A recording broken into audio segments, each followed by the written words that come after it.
Happy Easter. It is Easter Sunday. Gosh, there's just so much happening.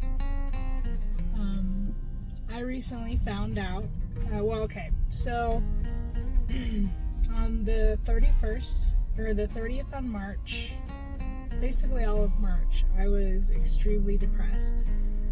I had no interest in anything. I had no passion. I felt like life was just falling apart, and I couldn't make anything work, and I was worthless, and I was hopeless. And on the 30th, I got to a point where I was like, I had to text my counselor and let her know that like today was a really hard day. I wasn't thinking about suicide or anything like that. But I was having a really, really extremely hard day. And so she told me to go to this place called Mentally Strong. And they have psychiatrists there and everything. The first appointment is $200. And so they told her that they would accept like $10 and then they would bill me the rest. And I had a closing, and so the money is coming. And it's just a blessing that they saw me without having to pay them up front. So that was really amazing. So I went in and I sat down, and she assessed me with the little bit of time that we had, because I had to go somewhere. So they gave me an ADHD assessment, and then they gave me another screening, which I was really confused about because it didn't say what it was on the top or anything. It just kind of asked some questions, and it was more positive questions like, are there times where you don't feel like yourself, and you talk faster, or you feel like you need to fill this speech? And there is just a bunch of different questions. And so I got 13 out of 13 on that, and I found out that was actually a bipolar screening. And I'm not legitimately diagnosed just yet, but with all the research and everything that I'm doing, it just makes sense. And like, I'm really thinking about my past and where I was and where I am, and the different phases and things I went through. And it really does just make sense. And so the symptoms that I was having, that I was calling ADHD, was actually coming from when I'm in my depressive episodes. I have those symptoms. I can't focus. My brain is all over the place. Like, if someone is talking to me, I hear them, but I can't, it doesn't stay in my ears, and I'm constantly anxious and constantly worried. I have a hard time reading. I have a hard time focusing. I have a hard time comprehending things. And the symptoms were real, but the diagnosis was different, because I was not taking in consideration my highs and lows, and that is the main thing that we're focusing on now in my mental health journey. Which bipolar is really scary. It has such a stigma of such a scary thing, of people who are angry and people who go out and have these escapades and all of this stuff. But you know, my whole life I have been dealing with this untreated, undiagnosed, unknowingly. And so I would have these ridiculously low lows of just severe depression where I couldn't get out of bed, and like, life was just terrible for me at that point. And when I snapped out of it, I literally just would think, well, that was stupid of you. Why would you be depressed? There was nothing wrong. And that was always the thing, is like, it wasn't like someone died and all of a sudden I was grieving, or like, things didn't just happen to me that were terrible. It was just that my brain went into depression. And it's been really, really hard. There are key points in my life where I look back and I'm like, wow, that wasn't just because I was sad. that was because my brain works differently. There's a deficiency of something in my brain. Something is happening in my brain where I cannot control it. And when I'm in the midst of those depressions, I can't see the light at the tunnel.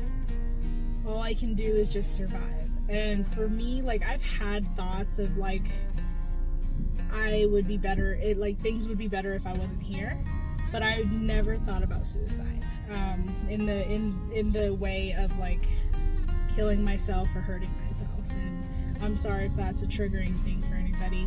I'm just trying to tell my story, but that is something that I never got to. I've known a lot of people who had those thoughts and who would cut and that kind of thing, and I just always saw that, and I always knew that wasn't the choice that was going to help me.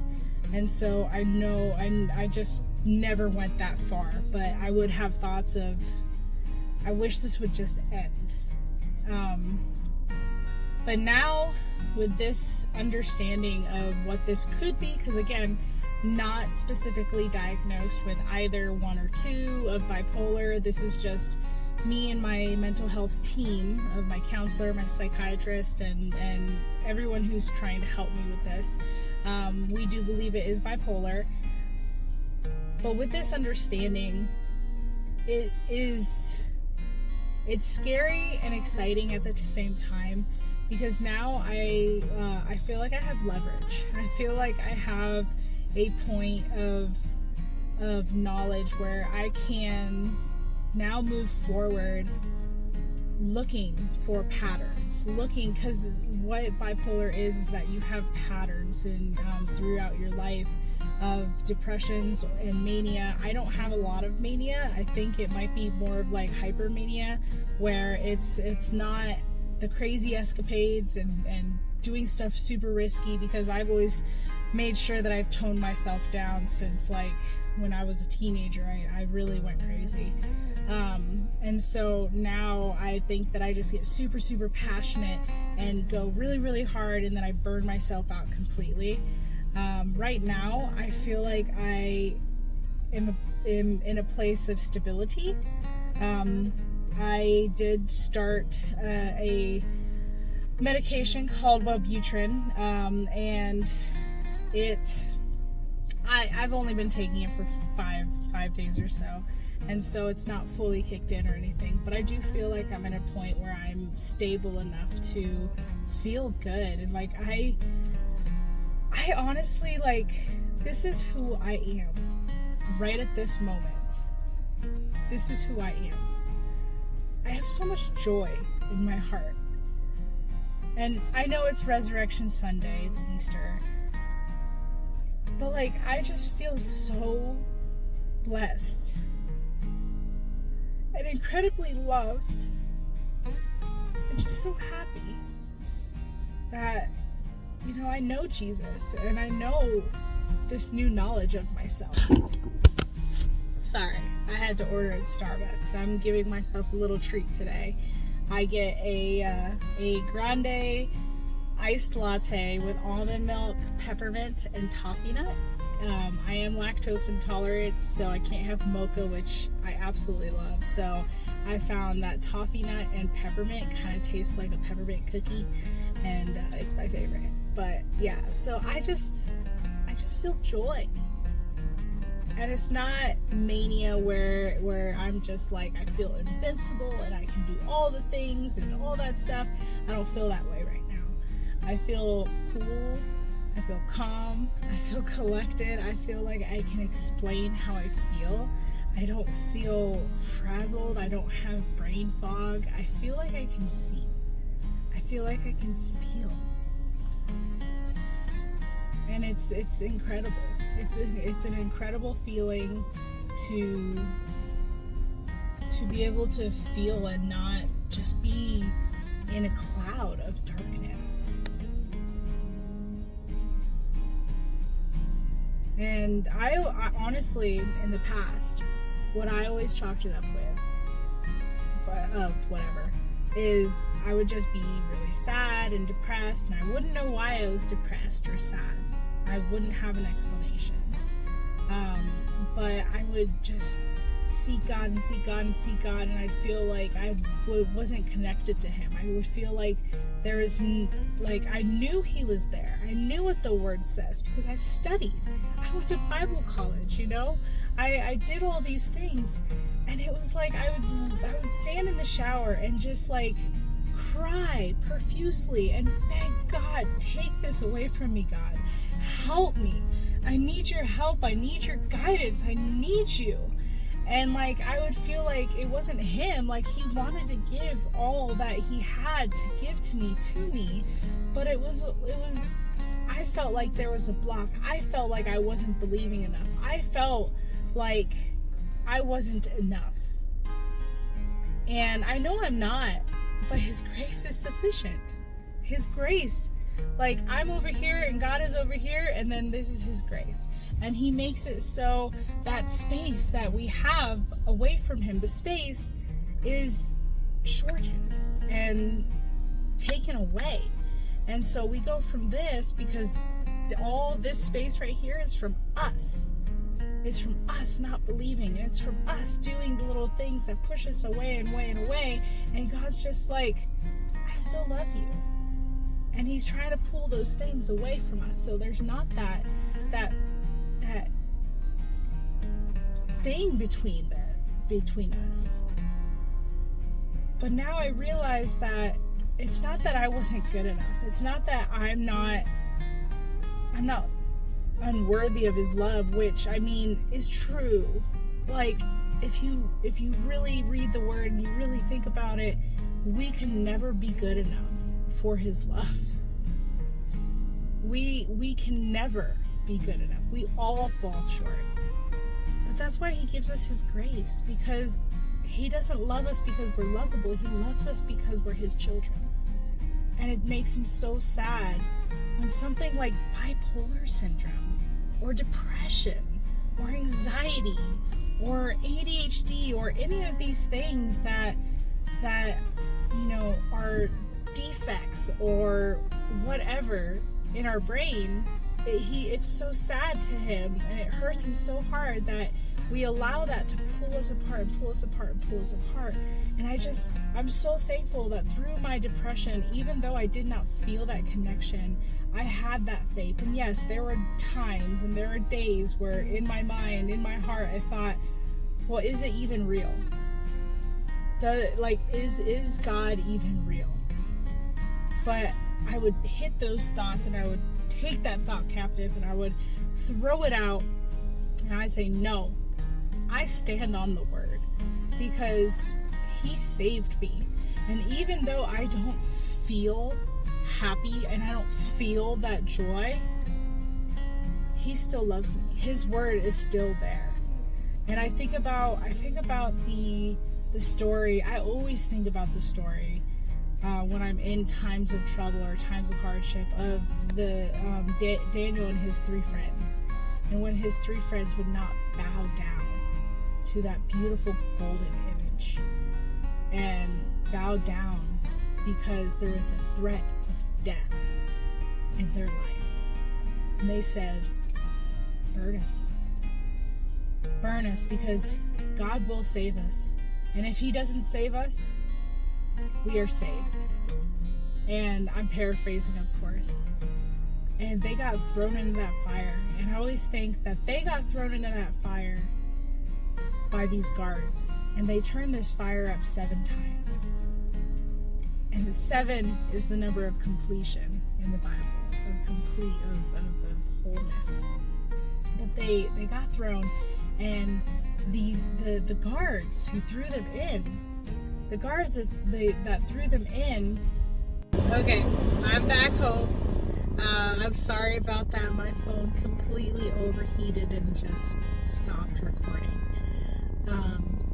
But yeah, so those boys refused to bow down. They got thrown in that fire. The guards got burnt up instantly. But you could still see the figures of the boys. But then you can see a fourth figure. A fourth figure. Did Jesus pull them out of that fire?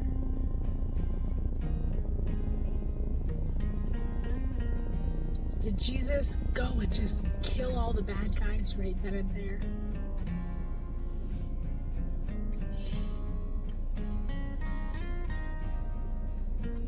They came out of that fire without the smell of smoke. Without the smell of smoke. They were standing there with Jesus. Jesus was with them in the fire. In that fire, holding their hands. And they said, even if he does not save us from the fire, God is with us. And God was with them. And you know what? Each and every one of those Hebrews who bowed to that statue, they saw that. They saw that. And that was a seed from God. And that was God saying, my sweet children, my sweet children, I am always here with you, regardless of your circumstances, regardless of your slaveholders, regardless of what's keeping you captive, regardless if you have mental illness, regardless if you have a disgusting label, regardless of your past, regardless if you feel sad or you feel like you're distant from me, I will not forsake you. I will not leave you. I will not turn my head from you. I love you unconditionally. Just accept it. And it's not do it or die. It's I want to save you from death. And this death, it's inevitable because sin kills. And I want a new world with you, without sin, without mental illness, without the nastiness of this world the way it is now. Can you imagine that? Could you imagine going through life without sin? And not just like the little sins here and there that we do, maybe intentionally, maybe unintentionally, but the day-to-day sins in our life. Could you imagine a life without that? A life without guilt, shame, condemnation, worry, anxiety, depression. Could you imagine that? Could you imagine that? That's what God wants for us. He doesn't want to kill us. He doesn't want to kill you. He doesn't want to teach you a lesson by keeping you in depression. He doesn't want to give cancer to you as a way for you to be humbled. Yes, he can take whatever situation you're in and say, I'm here with you. I am here with you regardless of what you think, regardless of what they say in your church, regardless of anything. Those consequences are not from me. My love is from me, and I love you. I love you so much that I will never leave nor forsake you. Just turn around. Choose life, not death. In your darkest days,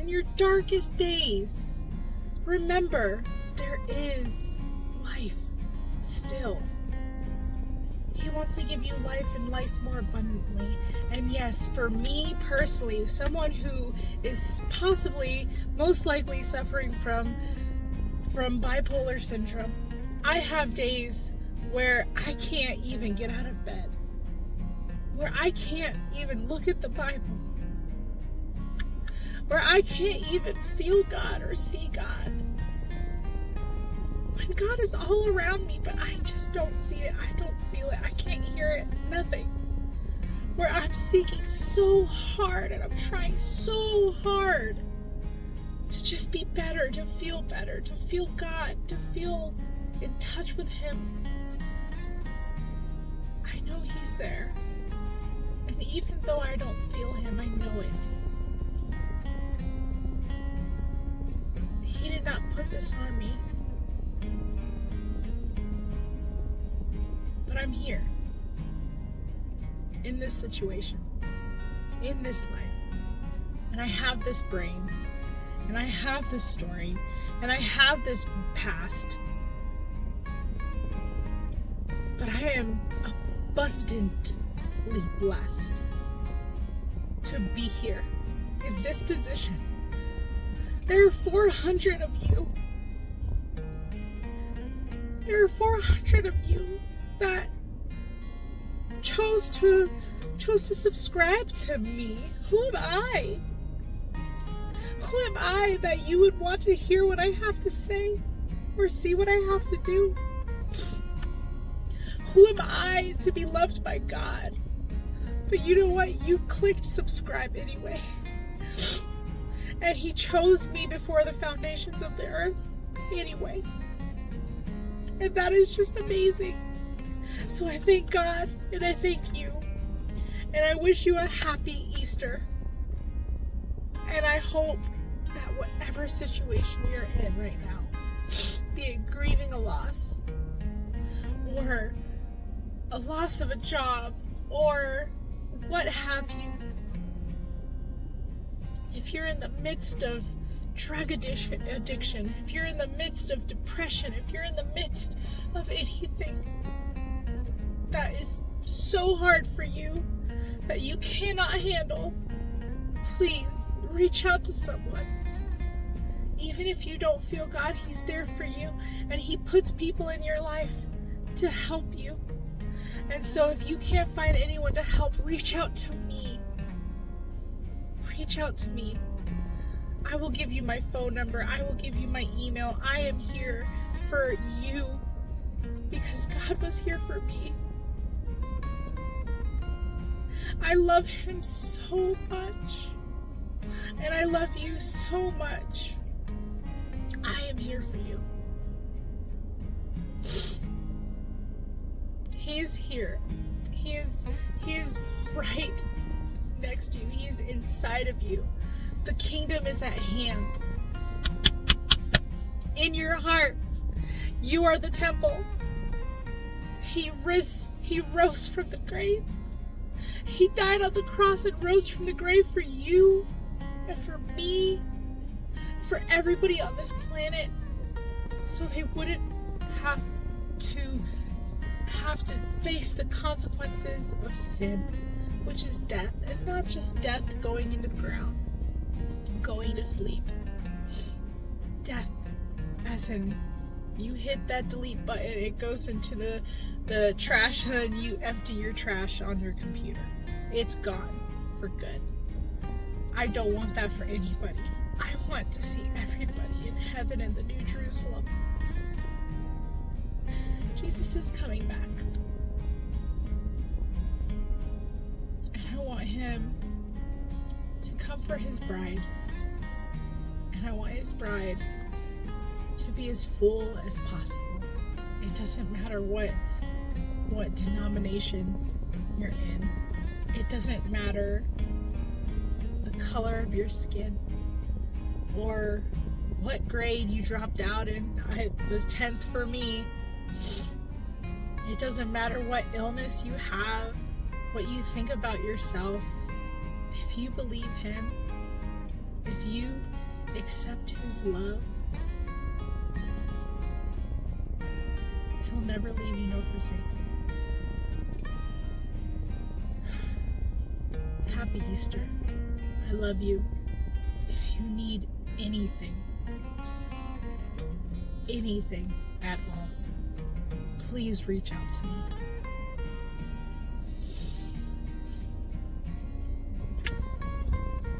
Bye, guys. Stay blessed. I love you.